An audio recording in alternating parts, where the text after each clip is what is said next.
Okay, so mission achieved.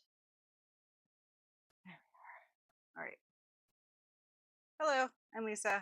Welcome to the Twins and Needles channel. This is my library, and today I'm going to base these sleeve pieces together so I can fit them, which I will talk about a little bit in a bit, and also chitty chat about Elias Boudinot, because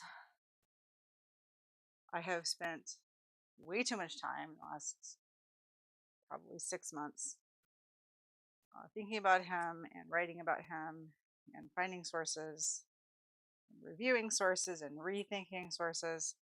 So now I'm going to tell you guys about that. There's going to be a series of probably 3 videos, but also today I'm going to be basting together this sleeve muslin, and I will explain a little bit about some of my techniques for fitting sleeves for yourself. So let's start with Elias, and when that is done, I will show you some of my favorite tricks for fitting sleeves. A lot of people talk about sleeves as really scary. They call them sleevels, and I can see that. That's fair. But most of the time, the real problem with sleeves is that the fundamental of the fit is not nailed down before they try to put the sleeve into the garment. If you skip that part, you're just setting yourself up to fail. That's the bottom line.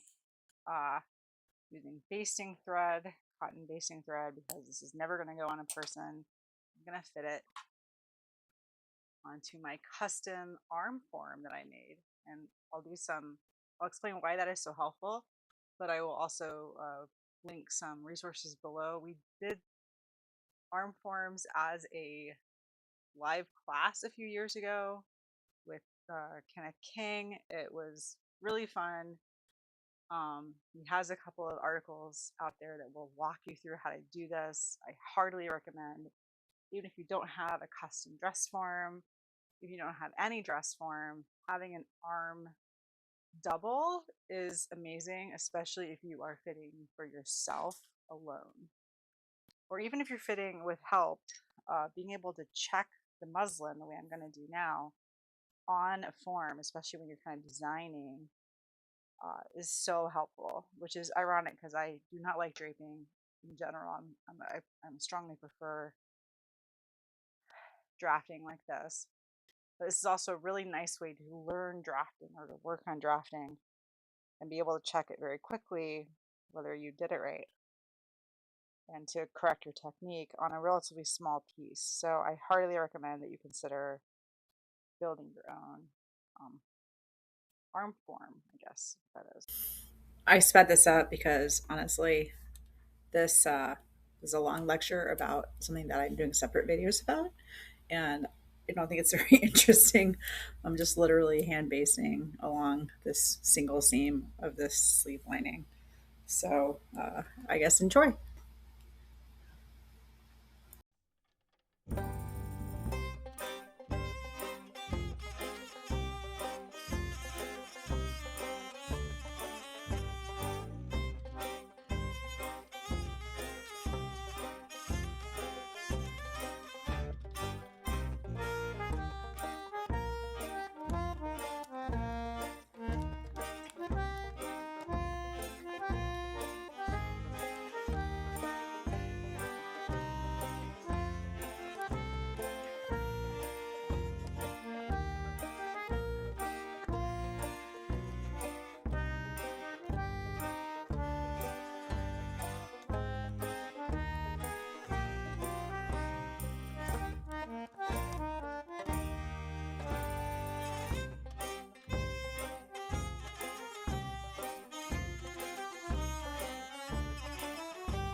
right sleeve.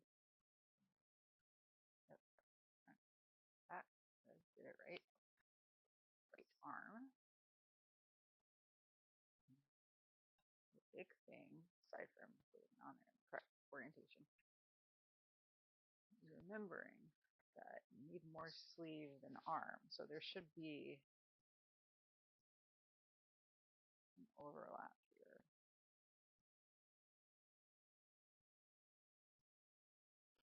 So pretty snug out.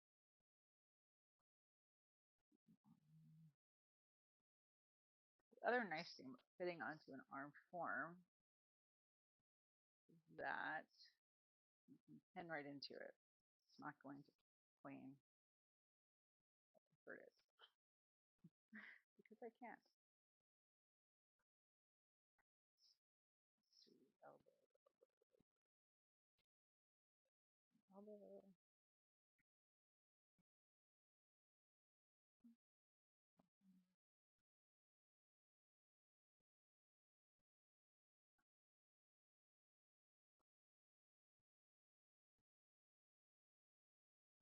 Obviously, there is some ease here. It is not meant to be skin tight across the arm's eye.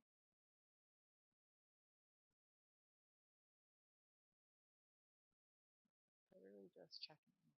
This is partly so we have a base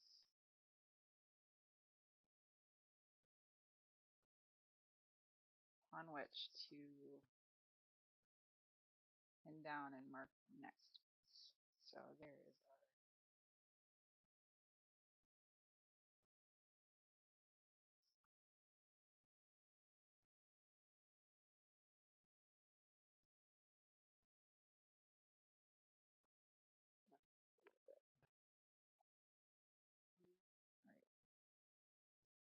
So you want a little bit of extra ease there.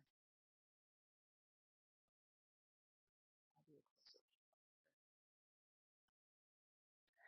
And then here is the elbow, and there's an elbow register mark, or there's a seam of stitching here so I can feel my elbow. And just want to scoot you up a little bit right there.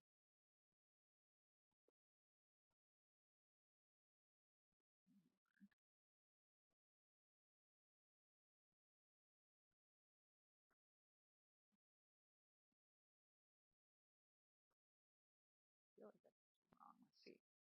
You.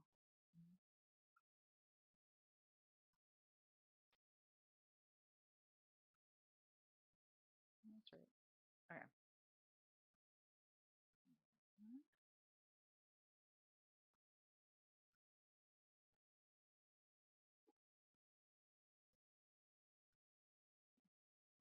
Completely past the sleeve. There is a hem here.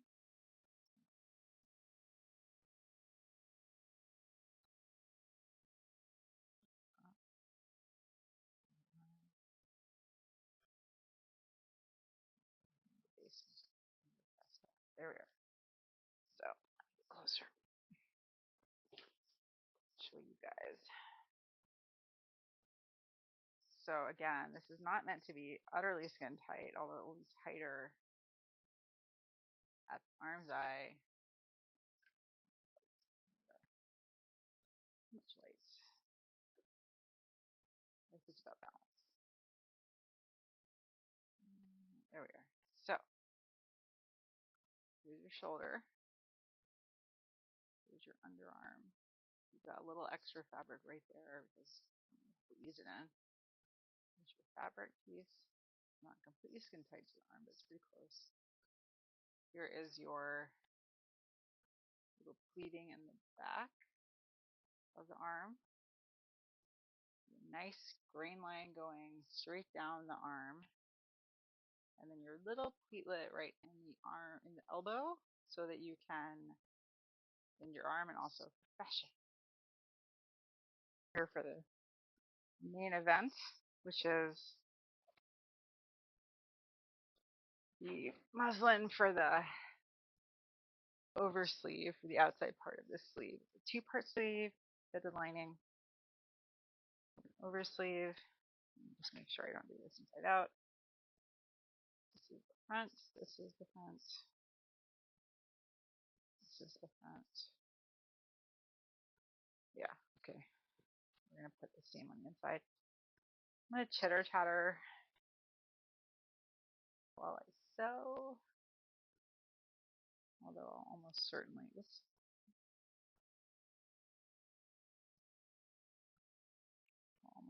have to speed this up.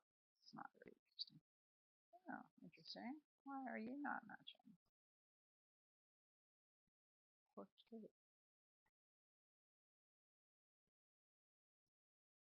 We're gonna match the hem. So sometimes when you're drafting or pattern manipulating, your seam doesn't quite match, and you check it. So what I like to do is pick the hem to match.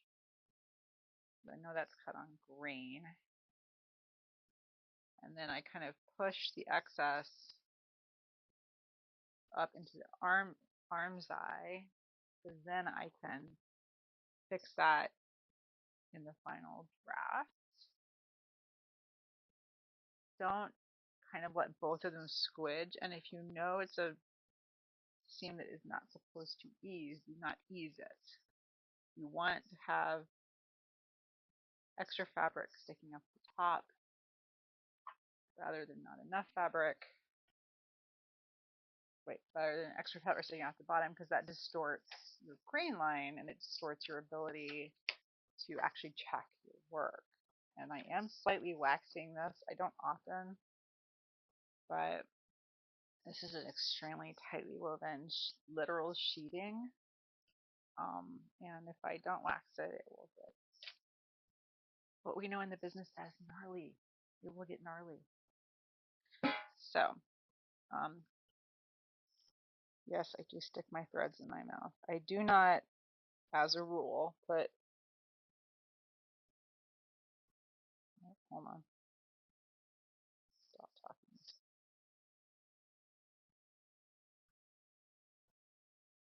Nope. Here we are. Aha. Success. I don't put needles and pins in my mouth because of safety, but I will lick thread and things like stay lacing because it's fine. Everyone's gross anyway, as well.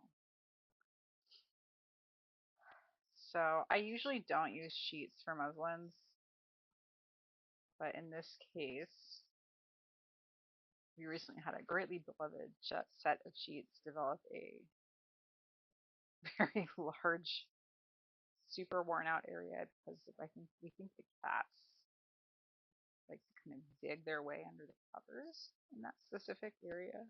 So they're not bad. The cat.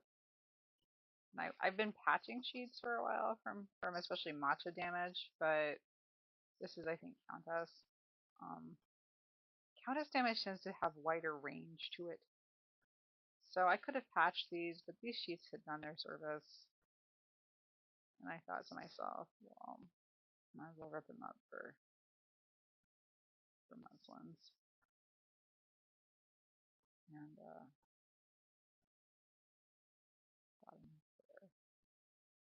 I had thought these were not that faded, and then the new pair came with the fresh printing, and whew, yeah, it was a big difference.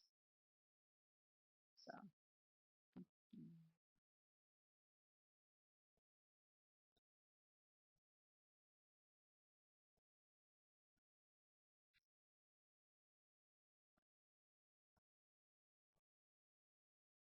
it's really easy to talk yourself out of doing a muslin, but don't. I don't know how else to put that. Like, especially if you've done pattern manipulation, or even if you've drafted to measure and you're really experienced at drafting, in fashion houses and in professional shops, they still do a fitting. And the best way to do a fitting and not waste your 24 increasingly expensive taffeta which you probably only have exactly enough for your project, is to test the muslin. Now, my friends tease me because I also used to do this thing where I would test the muslin and double check, and then I would still cut like a 3-inch or 2-inch or 1-inch seam allowance, which is honestly unwieldy seam allowance. And this was because I was anxious that it wasn't right. And I've only recently gotten to where I will still cut a little extra, especially in an arm, in the top of a sleeve, because I personally tend to underestimate how much sleeve head I need, because I need a lot of it. Apparently, there's just a lot going on. There's just a lot going on right here. For me specifically, I don't know if that's just me or it's just my perception. But a lot of sleeve heads are too shallow, even ones that I've drafted. And they'll be shallow and flat, and I need a tall, high one. So there's my. And in this case, I need to do a muslin because I was guessing how much extra ease I needed. This gown has these beautiful, puffy, very cool sleeves. And the way you get a puff on a tube, which is what a sleeve ultimately is through both length and breadth. So I increased the length and the breadth of the lining piece to get this outside piece, but I need to check because the scale and scope of exactly how it is may be wrong. So what I'm going to do is just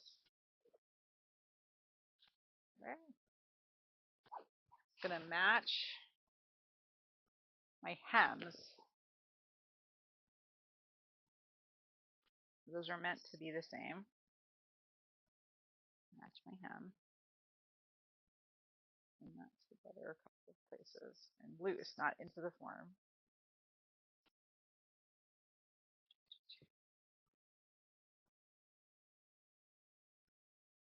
Just so it hangs together.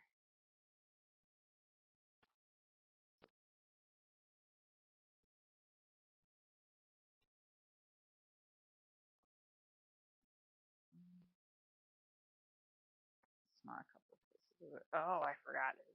Okay, so there is also circumference ease here because I made it wider so it would pop. Smart. Okay, so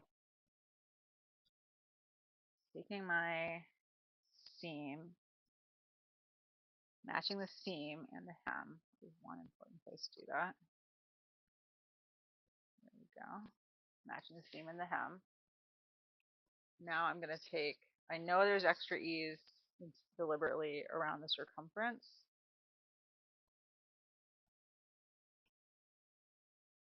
And it's meant to be more towards the outside of the sleeve than the inside. So what I'm going to do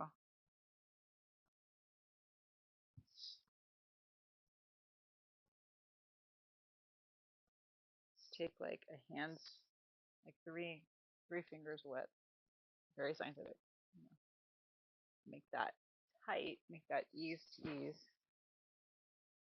And then I'm going to write Teresa Holmgren and beg her to tell me if this is how it is in the original. But we'll see. What I'm doing is I'm trying to match the photos I've seen of this gown to my own satisfaction. And if I'm wrong, that's fine. As I often say, the fashion police are poorly funded. They're not going to come get you. Making it so that it satisfies you is enough, but I am curious as to whether the puff is all the way around in the original or if it's more towards the side. But let's see what it looks like when I do it like that. So this pushes the puffing away from the elbow. I'm matching the upper limit on the sleeve, which is where the arm comes in, where the body interrupts it, right? So I can't.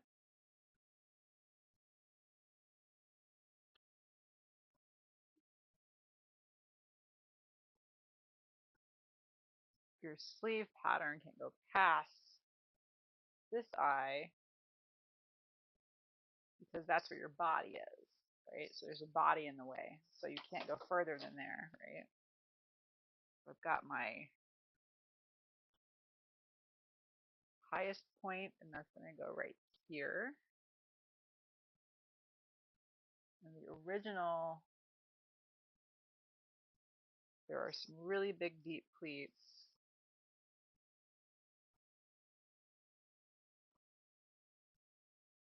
at this point in the sleeve, which I'm going to emulate just roughly.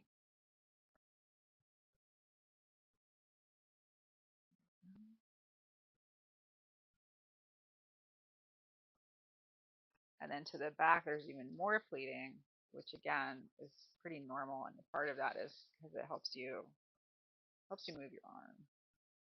So your arm tends to go this way, right? Sometimes you push your arm back, but most of the time humans are leaning forward or reaching forward if they need to move their arm around. And so the back needs to give. And one of the ways that these tight 18th century sleeves give or move with the body is through this deep pleating that you see in the back. Now this changes a little bit in the 1890s when they start doing these real tight all the way up to the arm sleeves. But the bodice fits differently when that happens. So we're not worrying about that today. So here we have, yeah, there we go. Here we have a very rough estimation of how this is going to look on the body. And there is actually halfway up, roughly with the elbow part, there is a second puff. Let me grab a piece of elastic. So since I'm basically draping this, when you've got a tube that you're kind of manipulating, it can help to have a length of half-inch wide elastic. You guys have probably seen this one before because I use it when I'm checking the waist height when I'm wearing my soft stays. But this is another technique for leveling or checking where something is going to land and how it will look when it's gathered without actually having to lay in a bunch of gathering stitches. So there's my elbow height. And then now I can just, this is arm. So I can just sort of grab this outer layer and manipulate it until I like how it's sitting, as it's sitting as the way I want it to. This also supports the puffiness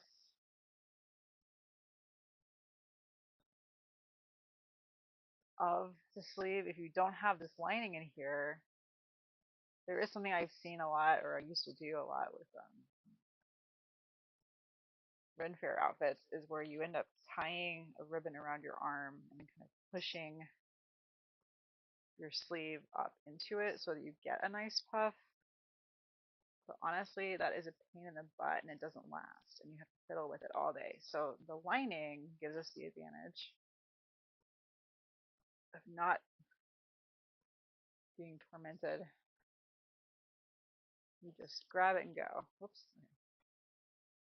There's our elbow height. Twisted. There we go. Puff, puff, puff. Elbow. Elbow.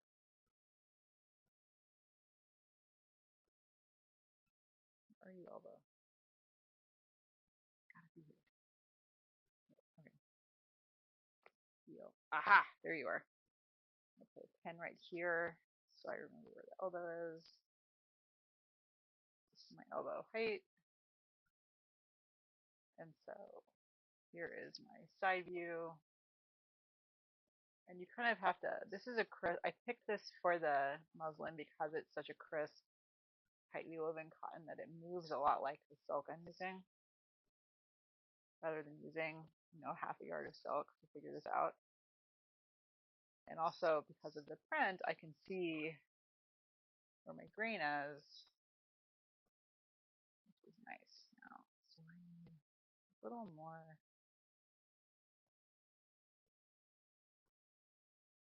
There. So there is my right hand.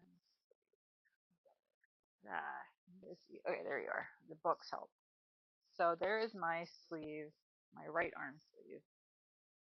Ow.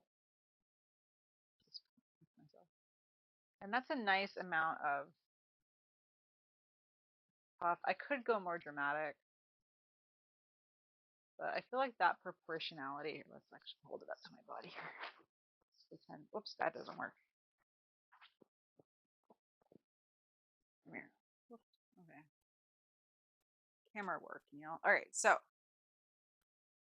what I like to do is I'll get in front of a mirror, in this case my camera, and I'll just sort of hold my arm behind my back, and then I hold my arm form so I can get a kind of a mental preview. I can actually like that too. Get a little mental preview of how much volume this is compared to my overall proportion. So I'm not wearing my stays, but that's a nice amount of volume without being overwhelming for the period I'm going for. And you guys can be the judge. I'll post the link to Therese, Dr. Holmgren. I'll post a link to Dr. Holmgren's work so you can decide if you think I have nailed this. Maybe I have. I like it. I like it. And you know what? Ultimately, I'm the one this has to please. This is for me and my wedding anniversary. And the big thing is you're checking. The grain line will always tell, right? So you kind of pluck it at the grain line and see, is it still sitting how you generally want it to? And the answer is yeah, that's pretty good. Pretty nice 18th century interpretation of a 16th century sleeve for a made up court garment as designed by Gustav III before his tragic death. Anyway, I have a totally normal interest in that. Totally normal amount of interest in that. Thanks so much for watching my video on designing this sleeve with my dress form arm. I hope that this inspires you to try drafting and draping both, and by seeing how they can work together. And thanks so much for coming. Please like and subscribe if you have not, and tell your friends if you enjoyed this video. Thanks so much.